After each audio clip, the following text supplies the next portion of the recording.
आज की कहानी राजस्थान की जयपुर की है। ये बात 2019 की है। जयपुर में एक थाना है सुभाष चौक। 29 अप्रैल की सुबह 8:30 बजे की बात है। जयपुर के सुभाष चौक थाने में रोज की तरह पुलिसकर्मी अपने अपने काम में लगे हुए थे। तभी एक आदमी घबराया हुआ थाने में आया। उसने अपना नाम महेंद्र शर्मा बताया और कहा कि बेलदारों के मोहल्ले में वो मकान नंबर 403 में एक बुजुर्ग महिला बेहोश पड़ी है। महेंद्र का कहना था कि किसी ने महिला की जान लेने की कोशिश की है। उसने ड्यूटी पर तैनात अफसर से तुरंत मौके पर पहुंचने की गुहार लगाई। मामला गंभीर लगने पर थाने के उस वक्त के इंचार्ज राजेंद्र सिंह चौहान अपनी टीम को लेकर तुरंत बताए गए पते पर रवाना हो गए।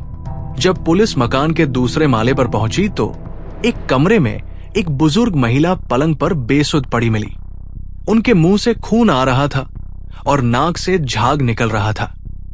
कमरे में हर चीज उल्टी पुल्टी पड़ी थी। अलमारी खुली थी, सामान बिखरा हुआ था और जो गहने उन्होंने पहने हुए थे वो भी नजर नहीं आ रहे थे। उसी वक्त महिला का बेटा संजय शर्मा, जिसे लोग बबली नाम से भी जानते हैं, वहां मौजूद था। उसने बताया कि उसकी मां बीना शर्मा करीब 62 साल की है और उसके पिता की पहले ही मौत हो चुकी है। संजय ने कहा कि रोज की तरह वो रात को मां को कमरे में आराम से छोड़कर सोने चला गया था। सुबह जब उठा तो देखा कि कमरे का दरवाजा खुला है और मां वैसे ही बेहोश पड़ी है।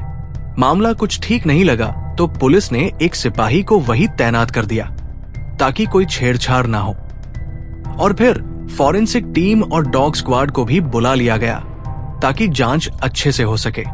जब फॉरेंसिक टीम और डॉग स्क्वाड मौके पर जांच कर रहे थे तो एक अजीब बात सामने आई।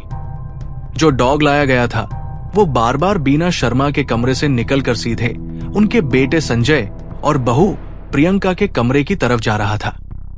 ये देखकर अफसरों को शक तो हुआ कि घरवालों का इसमें कोई रोल हो सकता है, लेकिन उस वक्त तक कुछ ठोस सबूत नहीं मिले थे तो कोई कार्रवाई नहीं की गई।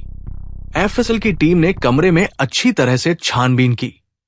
बिस्तर के पास कुछ उलझे हुए बाल मिले और तकिए और चादर पर खून के निशान थे। इन सब चीजों को सबूत के तौर पर अपने पास रख लिया गया। बीना शर्मा के शव को एम्बुलेंस से एसएमएस अस्पताल की मोर्चरी में भेजा गया, जहां मेडिकल बोर्ड से पोस्टमार्टम करवाया गया। रिपोर्ट में सामने आया कि उनकी मौत दम घुटने से हुई थी, यानी गला दबाया गया था। इस आधार पर पुलिस ने इसे हत्या माना। जांच के दौरान कमरे की खिड़की के पास कुछ लाल रंग की कांच की चूड़ियां मिली, कुछ साबुत और कुछ टूटी हुई। बिस्तर पर भी चूड़ियों के टुकड़े बिखरे हुए थे। साथ ही वहां एक नाग की सोने की बाली भी मिली, जिस पर लाल रंग का नग तो था लेकिन उसका पेच गायब था। इसके अलावा खिड़की के पास कौड़ी के 3 टुकड़े भी मिले। पुलिस ने ये सारी चीजें बतौर सबूत जब्त कर ली। बाद में बेटे संजय ने बताया कि मां के जो गहने वो रोज पहना करती थी वो भी गायब है। पहली नजर में तो यही लग रहा था कि चोरी के इरादे से कोई घर में घुसा था, और जब बीना जी की नींद खुल गई तो उन्होंने पहचान ना हो पाए, इसलिए उनकी हत्या कर दी। बीना शर्मा अपने बेटे संजय और बहू प्रियंका के साथ ही रहती थी। उनके पति का कुछ वक्त पहले ही निधन हो चुका था। संजय के 2 बच्चे हैं, एक बेटा और एक बेटी। बीना जी जलमल के पास एक फैक्ट्री में काम करती थी, लेकिन जिस दिन ये सब हुआ वो रविवार था, तो उस दिन वो काम पर नहीं गई थी। जब पुलिस ने संजय और प्रियंका से बात की तो दोनों ने यही कहा कि रात भर उन्हें किसी तरह की आवाज या हलचल का एहसास नहीं हुआ। संजय ने बताया कि रोज की तरह वो रात को अपने कमरे में सोने चले गए थे और सुबह ही उन्हें पता चला कि मां के साथ कुछ बुरा हो गया है। उन्होंने ये भी बताया कि मां आमतौर पर अपने गहने और थोड़े बहुत पैसे अलमारी में ही रखती थी। वो सब भी गायब था। बीना जी के अंतिम संस्कार के बाद संजय थाने पहुंचे और केस दर्ज करवाया। एफआईआर में उन्होंने बताया कि 29 अप्रैल की सुबह जब वो मां के कमरे में पहुंचे तो उन्हें समझ आ गया कि किसी ने मां की हत्या कर दी है और उनके जेवर भी चुरा लिए हैं। इसके बाद संजय ने सबसे पहले अपने मामा, बहन और जीजाजी को फोन किया। ये सब लोग सुबह करीब 6:15 में घर पहुंच गए। उन्होंने तुरंत 108 एम्बुलेंस को फोन किया। जब एम्बुलेंस आई तो उसमें मौजूद कंपाउंडर ने बीना जी को देखकर जांच की और कहा कि उनकी मौत हो चुकी है, और अंदाजा ये था कि यह घटना करीब 4 घंटे पहले हुई थी।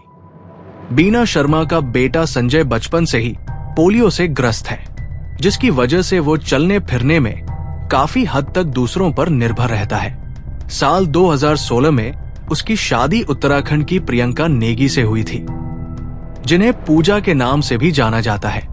ये प्रियंका की दूसरी शादी थी। इससे पहले उनकी शादी दीपक नाम के एक शख्स से हुई थी, लेकिन उनका निधन हो गया था। शादी के बाद से ही संजय और प्रियंका के बीच ठीक से निभ नहीं हो रही थी।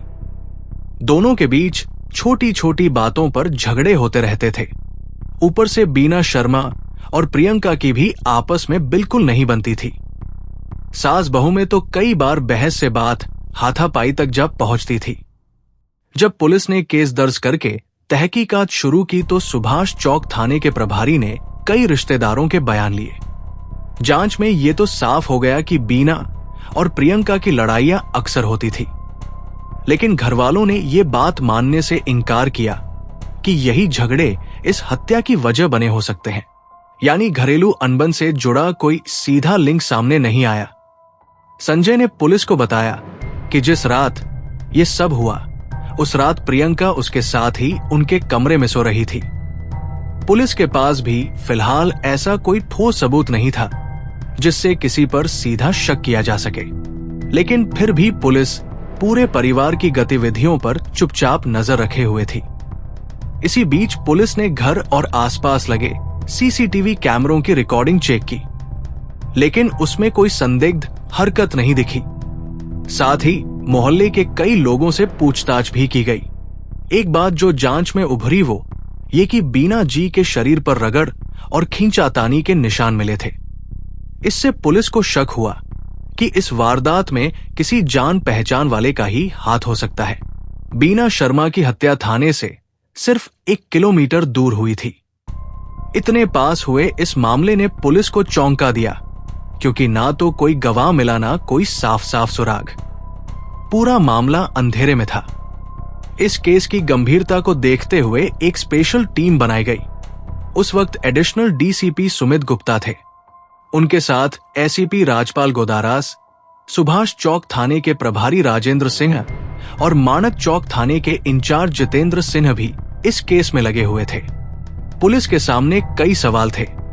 जिस तरीके से मर्डर हुआ, उसमें साफ लग रहा था कि ये कोई आम वारदात नहीं थी। सब कुछ इतने प्लान के साथ किया गया था कि ये मानना मुश्किल था कि अकेले किसी एक ने इसे अंजाम दिया होगा।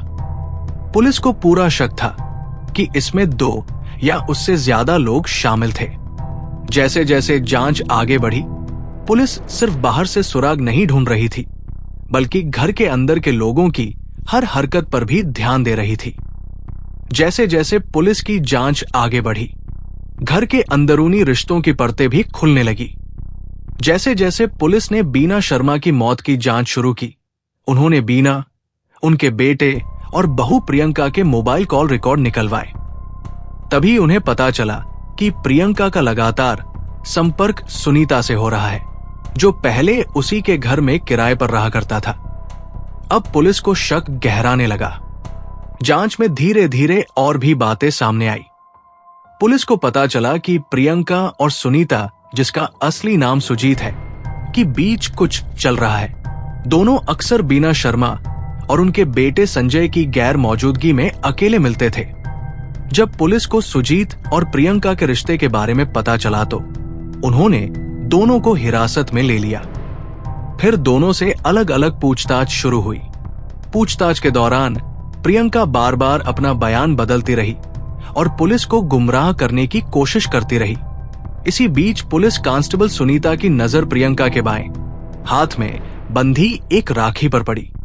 उस राखी में लाल, पीले और सुनहरे रंग के धागे थे।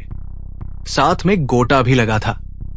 लेकिन उसमें से कुछ मोती गायब थे और बीच में एक टूटी हुई कौड़ी बंधी हुई थी। पुलिस को यह राखी संदिग्ध लगी, इसलिए उन्होंने इसे जब्त कर लिया। जांच में पता चला कि बीना शर्मा की लाश के पास एक टूटी हुई कौड़ी मिली थी जो उसी राखी की थी। कमरे से कुछ मोती भी बरामद हुए जो उसी राखी के हिस्से थे।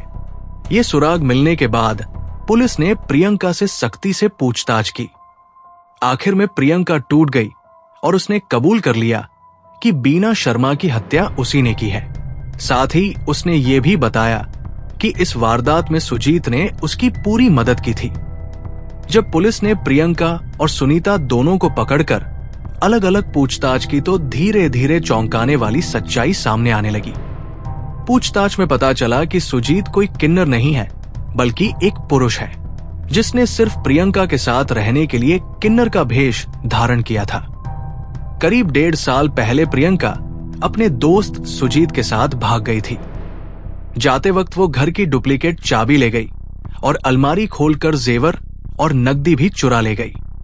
फिर कुछ दिन बाद उसका पति संजय किसी तरह उसे समझा बुझाकर आमेर इलाके से वापस ले आया। सुजीत मुरादाबाद का रहने वाला था। कुछ साल पहले वो जयपुर आ गया और यही उसकी पहचान प्रियंका से हुई।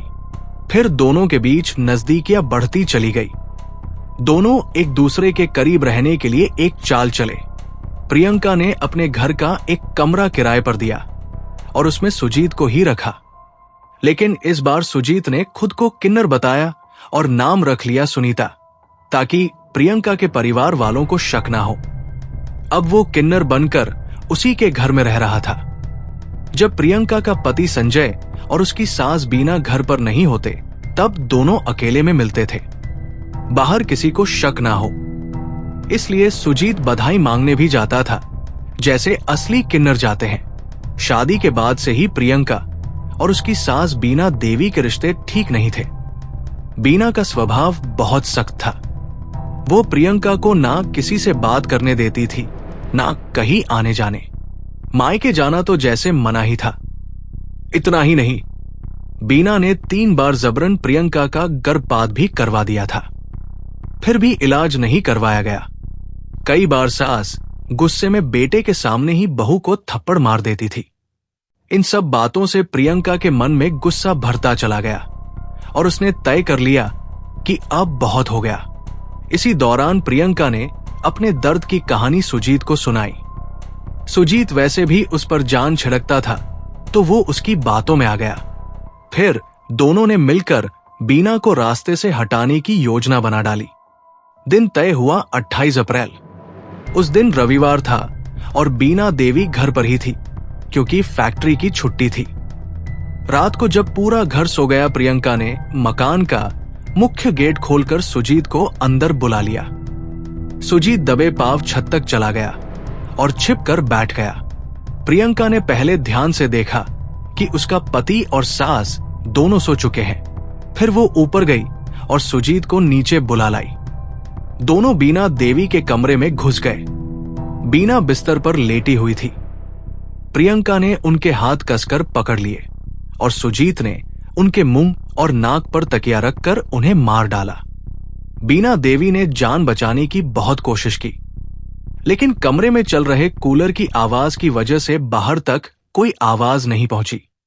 कुछ ही मिनटों में उनकी सांसें थम गई।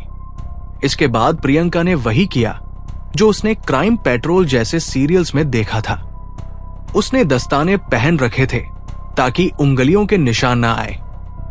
फिर गीले कपड़े से बीना देवी के गले और फर्श को अच्छे से पोंछ डाला ताकि कोई सबूत ना बचे। इसके बाद उसने बीना के पर्स से अलमारी की चाबी निकाली, गहने और पैसे निकाले और उन्हें छिपा दिया। सुजीत को घर से निकलने के लिए दरवाजा खोल दिया गया और खुद प्रियंका अपने कमरे में आकर सो गई, जैसे कुछ हुआ ही ना हो। अगली सुबह करीब 6 बजे उसका पति संजय चाय लेकर मां के कमरे में पहुंचा तो बीना देवी की लाश देखकर घबरा गया। पुलिस जब मौके पर पहुंची तो शुरुआत में कोई साफ सुराग नहीं मिला, लेकिन जांच आगे बढ़ी तो पुलिस की नजरें धीरे धीरे प्रियंका पर टिक गई। वो बार बार बयान बदलती रही, बातों को घुमाती रही लेकिन एक छोटी सी गलती से पूरी कहानी सामने आ गई। दरअसल हत्या के वक्त प्रियंका ने जो डोरा पहना था उसमें एक छोटी सी कौड़ी बंधी हुई थी जो वारदात की जगह पर गिर गई थी। पुलिस ने जब इस पर गौर किया और प्रियंका से सख्ती से सवाल किए तो वो टूट गई। फिर सुजीत से भी पूछताछ की गई और उसने भी सच बता दिया। दोनों ने अपना जुर्म कबूल कर लिया। अब पुलिस के पास पूरी कहानी थी जो उन्होंने खुद अपने मुंह से सुनाई थी। बीना शर्मा की हत्या के मामले का पुलिस ने बस 48 घंटे में ही पर्दाफाश कर दिया था। 1 मई 2019 को पुलिस ने दोनों आरोपियों प्रियंका और सुजीत को पकड़ लिया। फिर 12 जुलाई को पुलिस ने कोर्ट में इनके खिलाफ चालान पेश कर दिया। सुनवाई के बाद कोर्ट ने दोनों को बीना की हत्या का दोषी माना। सजा के तौर पर दोनों को उम्र कैद और ₹100 का जुर्माना भरने का हुक्म सुनाया गया। ये हत्या इसलिए की गई क्योंकि प्रियंका को आजादी चाहिए थी मायके जाने की, अपने प्रेमी के साथ रहने की और उस जिंदगी से बाहर निकलने की जिसमें वो घुटन महसूस कर रही थी। रिश्तों में अगर संवाद ना हो, सम्मान ना हो और जबरदस्ती हो तो घर एक सुरक्षित जगह नहीं रह जाता। बीना देवी जैसी सास अगर बहू पर दबाव बनाए, उसे मायके ना जाने दे, जबरन गर्भपात कराए तो ये अत्याचार है। वही प्रियंका जैसी बहू अगर संवाद की बजाय बदले और साजिश का रास्ता चुने तो उसका नतीजा सिर्फ एक जुर्म ही नहीं, एक पूरे परिवार की तबाही होता है। इस केस से ये भी समझ आता है कि हर दर्द का इलाज अपराध नहीं है। अगर प्रियंका ने समय रहते कानून का सहारा लिया होता, मदद मांगी होती, तो शायद आज वो जेल में ना होती और बीना देवी की जान भी बच जाती। ये भी याद रखना चाहिए कि प्यार अंधा हो सकता है, लेकिन अंधेपन में लिया गया हर फैसला हमेशा विनाश की ओर ही ले जाता है। सुजीत ने जो किया वो प्यार नहीं था, वो एक अपराधी की मदद करना था। और सबसे बड़ी बात, कानून की नजरें हर कोने पर होती है, चाहे कोई कितनी भी सफाई से जुर्म करे। एक छोटी सी कौड़ी भी सच्चाई उजागर कर सकती है। घुटन भरे रिश्तों से निकलने का तरीका हिंसा नहीं, न्याय है और भावनाओं के नाम पर किया गया कोई भी अपराध आखिर अपराधी होता है। वही प्रियंका जैसी बहू अगर संवाद की बजाय बदले और साजिश का रास्ता चुने तो उसका नतीजा सिर्फ एक जुर्म ही नहीं, एक पूरे परिवार की तबाही होता है। इस केस से ये भी समझ आता है कि हर दर्द का इलाज अपराध नहीं है। ये कहानी एक अहम चेतावनी है जो हमें बताती है कि जीवन में सही फैसले लेना कितना जरूरी है। हमें मिलकर एक बेहतर समाज बनाने की कोशिश करनी चाहिए जहां प्यार और ईमानदारी की अहमियत हो। ऐसी सच्ची घटनाओं और उनसे मिले संदेशों के साथ मैं फिर लौट कर आऊंगा। तब तक के लिए सुरक्षित रहें, सतर्क रहें और याद रखें कि हर कदम सोच समझ कर उठाएं।